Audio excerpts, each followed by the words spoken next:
Vous savez tous, puisque vous lisez les journaux, et même si vous ne les lisez pas, vous savez qu'un conducteur parcouru par un courant engendre un champ magnétique, tel que la boussole tend à se mettre perpendiculairement au fil. Et dans ce sens-là, si ma mémoire est bonne. Pour savoir exactement, il est d'usage de demander à M. Ampère de se coucher le long du fil, de façon que le courant lui entre par les pieds, le pauvre.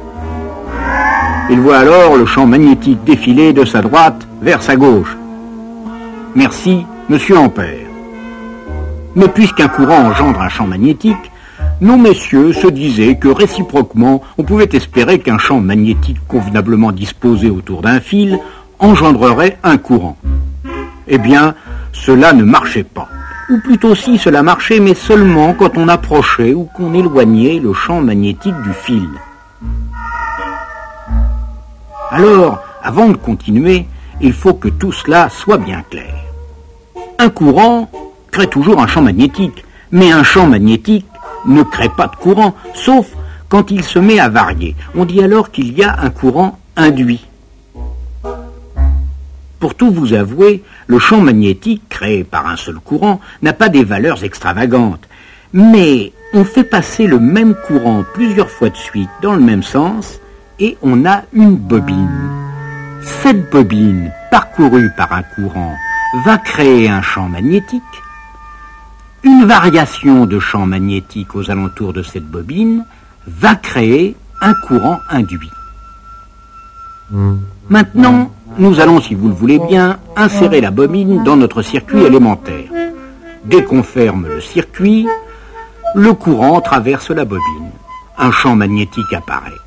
Il passe de rien du tout à je ne sais combien, donc variation. Or, qui dit variation de champ, dit courant induit. Alors vous allez dire, cette variation de champ devrait donc, en toute logique, induire un autre courant dans cette même bobine. Eh bien, oui. Au moment de la fermeture, apparaît un courant induit de sens inverse du premier, courant qui va disparaître dès que le champ aura fini de varier, ce qui veut dire en pratique qu'à la fermeture, le courant principal mettra un certain temps pour atteindre sa valeur maximale. La bobine, en fin de compte, serait un genre de bestiole qui n'aime pas beaucoup de changements. Un certain monsieur Lenz avait coutume de dire que la bobine induit un courant qui s'oppose aux variations de celui qui l'a engendré. Ainsi, dès que le courant qui la traverse augmente, elle essaie de contrer cette augmentation. Quand le courant est stabilisé, elle s'en fiche. Mais si tout à coup il se met à diminuer, elle s'oppose à cette diminution en induisant un courant de même sens, comme pour remplacer le courant principal défaillant. Le courant induit par une bobine dépend de ce qu'on appelle son inductance.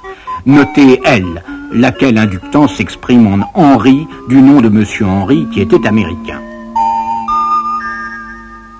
L'inductance de la bobine dépend surtout, vous vous en doutez, du nombre de spires, mais de bien d'autres choses aussi, telles que sa longueur et le genre de noyau sur lequel on l'enroule. Ainsi, quand on ferme un circuit muni d'une bobine, l'intensité met un certain temps pour atteindre sa valeur maximale, et si on lui faisait dessiner une courbe, elle aurait cette allure-ci.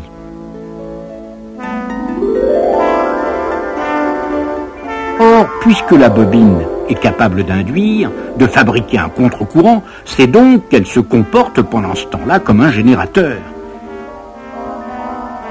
Et effectivement, on mesurerait à ces bornes une tension U